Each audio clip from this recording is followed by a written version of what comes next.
BFM TV a obtenu un entretien exclusif avec Camille, nom d'emprunt, qui était avec Pierre Palmade dans sa maison de Célie-en-Brière, Seine-et-Marne, le jour où s'est produit le terrible accident qui a fait 3 victimes, une femme enceinte qui a perdu son bébé, son beau-frère qui conduisait le véhicule qui est entré en collision frontale avec celui de l'acteur, et son fils de 6 ans. L'individu présenté comme un témoin clé a été entendu ce week-end dans le cadre d'une autre enquête, pédocriminelle, faisant suite au signalement d'un homme assurant que l'humoriste lui aurait montré des images de pédopornographie. Ce 1er mars 2023, Camille répond donc aux questions de Bruce Toussaint sur la journée du drame en Seine-et-Marne.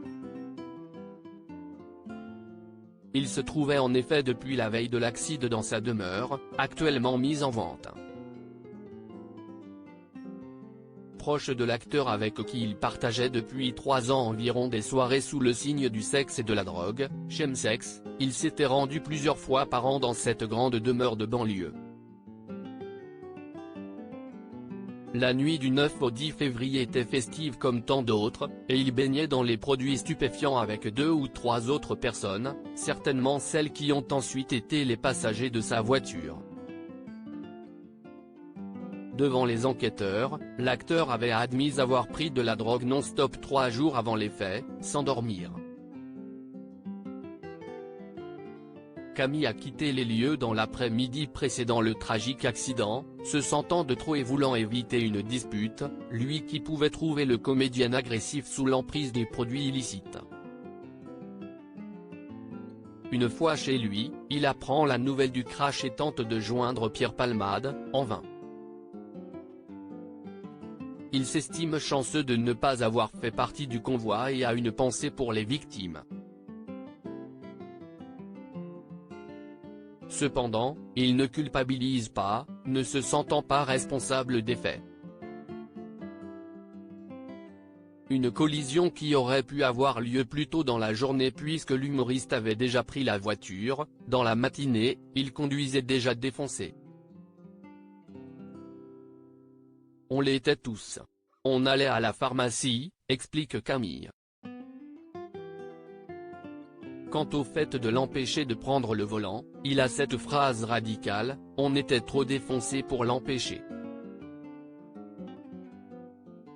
Mis en examen pour homicide et blessure involontaire victime d'un AVC le 25 février dernier, Pierre Palmade est désormais sous écrou dans sa chambre d'hôpital au Kremlin-Bicêtre, sous bracelet électronique.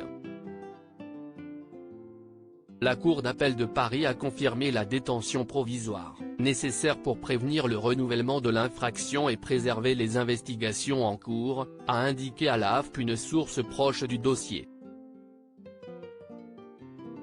Pierre Palmade est mis en examen pour homicide et blessure involontaire, puisque selon BFM TV, le bébé porté par la femme enceinte est né viable et vivant mais a succombé quelques minutes après sa naissance, des suites de l'accident. Par ailleurs, l'un des passagers de la voiture de Pierre Palmade a indiqué que l'utilisation de téléphone portable aurait influé sur sa conduite déjà sous l'emprise de stupéfiants. Enfin, la sœur de Pierre Palmade a été entendue par les enquêteurs ce week-end, faisant état de l'endettement de son frère et de sa déconnexion de sa réalité financière. Vivant sur ses droits d'auteur, il ne travaillait plus et vivait au-dessus de ses moyens.